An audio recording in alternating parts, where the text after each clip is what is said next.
Okay, good morning, ma'am. This is my report is all about social emotional development and middle and late childhood 302.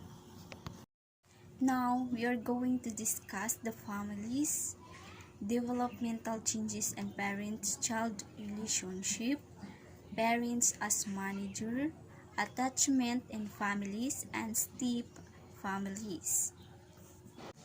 Okay, now we will discuss the development changes in parents-child relationship have been attributed to adolescence, biological or cognitive maturation, hormonal changes related to puberty are thought to lead adolescents to strive for autonomy and individualization from parents and result in conflict with parents.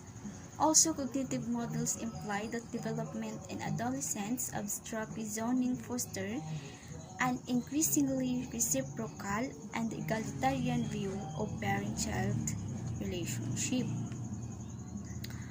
Relationship individuals develop in the course of a lifetime. One's relationship with his or her parents are among the most influential. The term parent-child relationship refers to the unique and significant affiliation between a parent and child. Legally, the parent-child relationships defined as the relationship between an individual and their biological offspring or between an individual and a child he or she has legally adopted. Next is parents as manager. Parents can play important roles as managers of children's opportunities, as monitors of their lives, and as social initiators and arrangers. An important developmental task of childhood and adolescence is to develop the ability to make competent manner.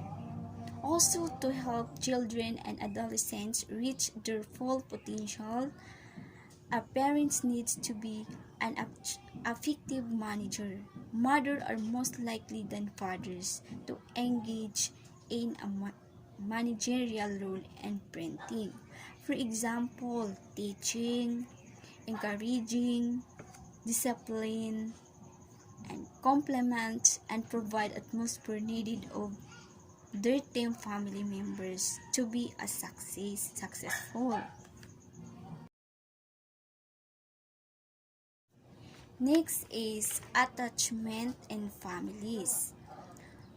Attachment is a specific aspect of the relationship between a child and a parent with its purpose being to make a child safe, secure and protected.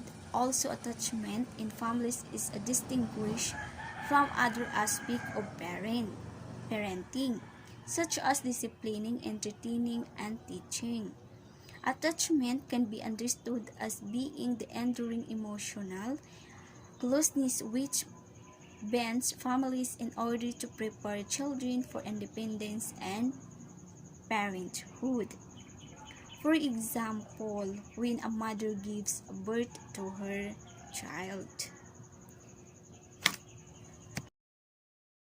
Okay, next is peers, which is the developmental changes, peer status, social cognition, bullying, and friends. Now we discuss the developmental changes. The process of changes that occurs in human beings throughout development. Gene expression, brain function, cognitive process, behavior, and environmental factor all involves multiple course level instructions, and all are characterized by dynamic developmental changes over time.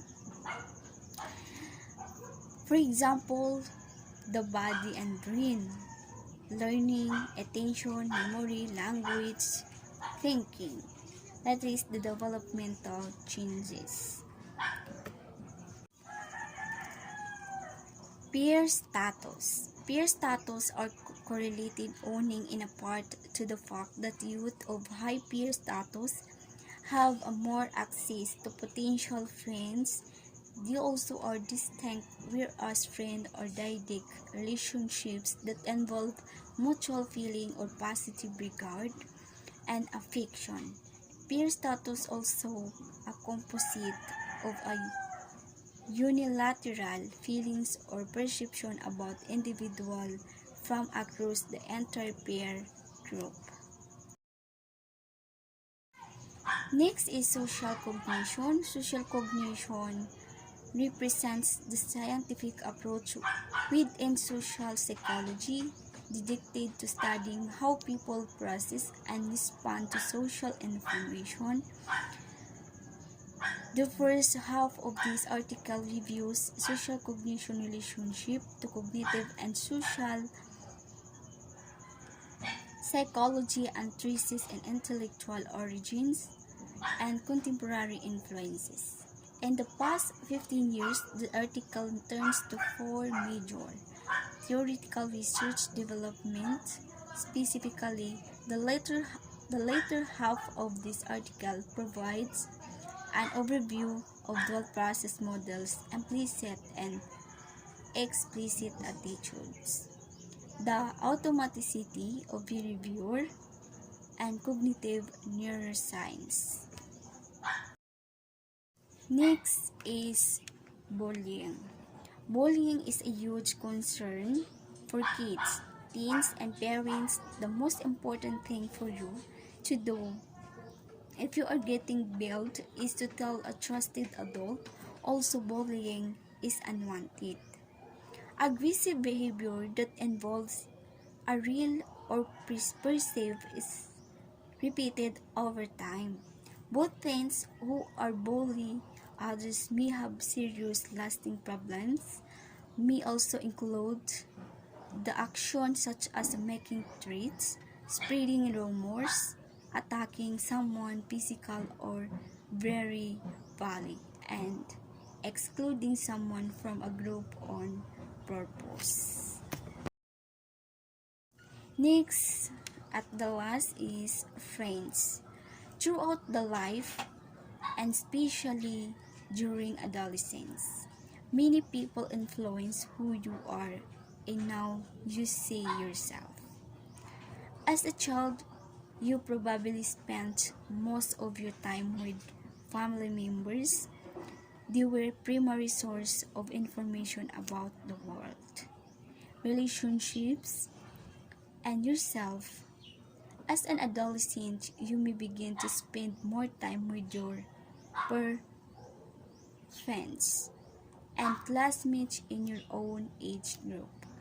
In addition, as your thinking skills further develop during this period and growth, you become more capable of comparing and contrasting different points of view.